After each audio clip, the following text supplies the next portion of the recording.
আরেকটি সূরা নিয়ে আজকে হাজির হয়ে গেলাম আপনাদের মাঝে। তবে মূল ভিডিওতে যাওয়ার আগে অবশ্যই চ্যানেলকে লাইক সাবস্ক্রাইব করে চ্যানেলের সাথে থাকবেন, এটা অনুরোধ আমার আপনাদের কাছে।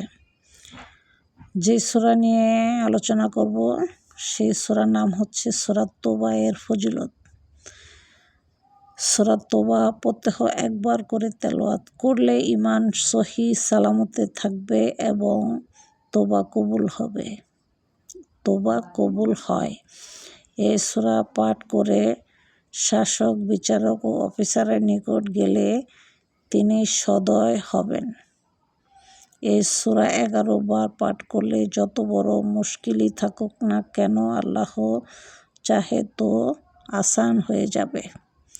সূরা তওবা তেলাওয়াত করার ফজিলত হচ্ছে এটা। ভিডিওটি যদি ভালো লেগে থাকে অবশ্যই লাইক সাবস্ক্রাইব করে চ্যানেলের সাথে থাকবেন।